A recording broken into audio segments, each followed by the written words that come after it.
and a very warm welcome to It Is What It Is with the Moyo Favor, the captain. It has been a long time, but I thank God that I am back after a break. Thank you so much for the love, the subscriptions, the likes, the shares.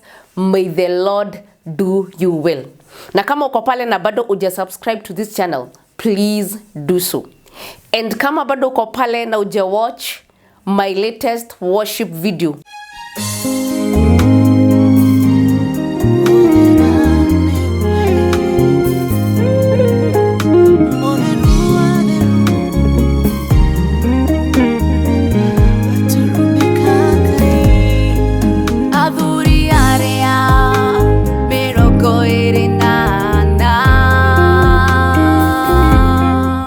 please do so. Share widely. May the Lord do you well.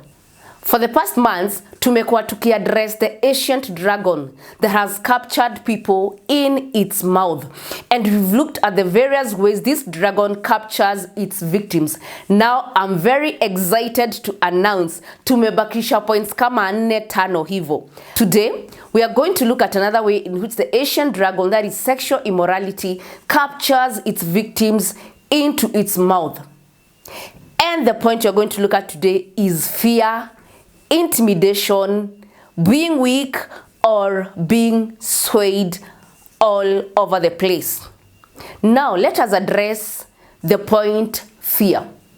Fear is one spirit that can drive you into sexual immorality, even if you have never dreamt or thought of going into that direction or going down that road. A good example is seen in Genesis 20 and 26. We see Isaac and Abraham lying about their wives. Wote wawili walisema ati wives zao ni masista wao. Why? Because they didn't want to be killed. They were reasoning, if I say that this is my wife, I will be killed and they will take away my wife. So, had God not intervened, Rebecca and Sarah wangeingizwa into sexual immorality because they belong to other people. They are other people's wives. But because ya fear ya Isaac na Abraham, wakadeny their rightful position as husbands, na rightful position ya wife wao wakawaita sister because of fear. They feared for their life.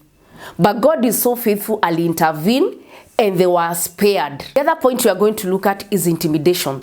Intimidation is all over the place. We find it in church, in our workplaces, in our homes, everywhere.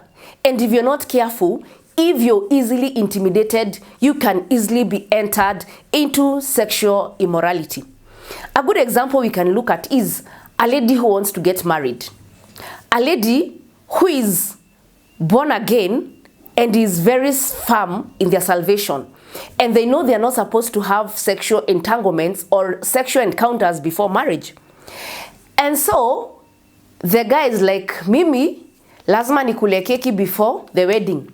And the lady is like, hapana, it is wrong.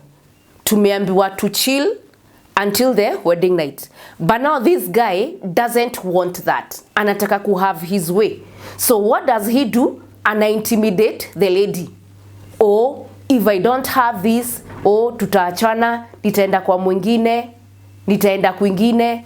So if this lady is not very firm, because of this intimidation, she might end up giving up or giving in to the guy's demands. So this calls for the ladies or anybody who is being intimidated into sexual immorality. Don't give in. Whatever the cost, don't give in. Because two wrongs don't make a right.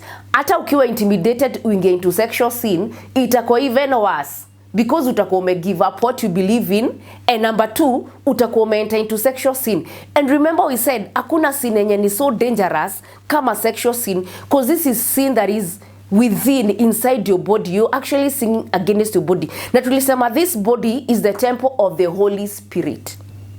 This might appear or sound old-fashioned, but after this, we shall enter another series of the consequences of sexual immorality or sexual sin.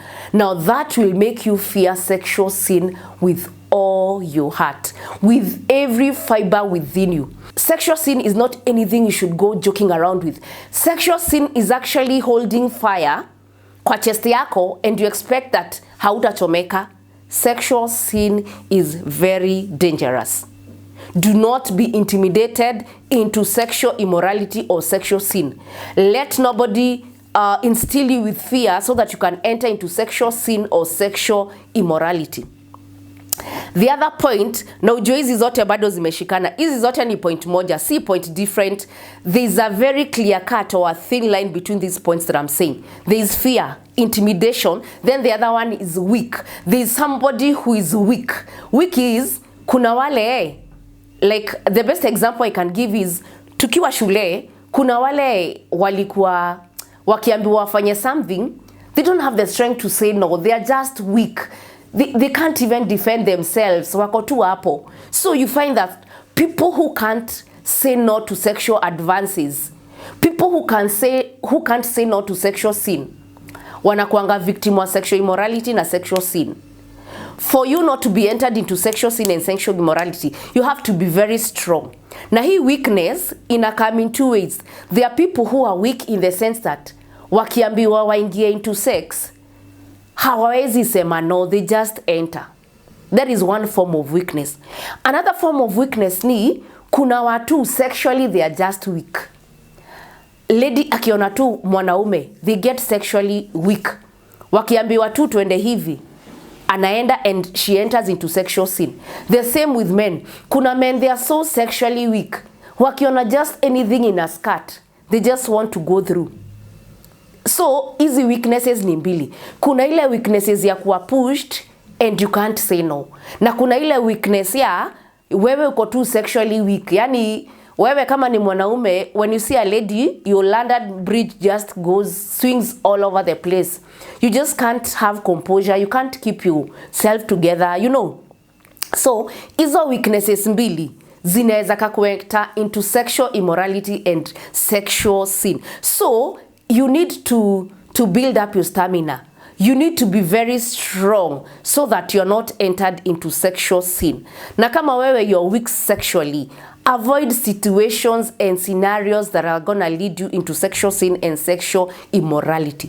Yesu alisema, if your eye causes you to sin, pluck it out. That means lazima ufanye juhudi zote kabisa za ensure that you don't enter into sexual sin, because it is very, very possible. Remember, Jesus was a man like us, but he was without sin. So this thing is possible. We can overcome sexual urges. We can overcome sexual sin. It is very, very possible. We just need to make sure that we are strong, to put our machinery together and to ensure that we are not weak. The last point is people who are swayed anyhowly. Kuna watu wakiambiwa waende south, wanaenda south. Kuna watu wakiambiwa waende north, wanaenda north. And this happens when you've got bad company. Bad company can enter you into sexual sin. And especially if you are easily swayed, you can easily be entered into sexual sin. Worse still, kama marafiki wako, they are the sexually immoral. So if you know that you can be swayed, tossed about left, right, and center, you had better avoid company, you are the sexually immoral. You had better avoid situations zenye zitakufanya uhead in the direction ya sexual immorality. Just make sure you are family rooted. Make sure you are walking in the right path so that you're not diverted or swayed in other directions, the sexual immorality. So that is all we had for you today. Remember nimesema fear, intimidation, weak, being weak, or easily swayed. E ni point moja that is intertwined. So these are things that can enter you into sexual immorality. That is all we had for you today. Remember to follow us on Facebook at Kingly Favor Studio Reloaded, TikTok at Kingly Favor Studio Reloaded, Facebook at Kingly Favor Studio Reloaded, Instagram at Kingly Favor Studio Reloaded, YouTube at Kingly Favor Studio. Remember to subscribe and share widely. So long, God bless you.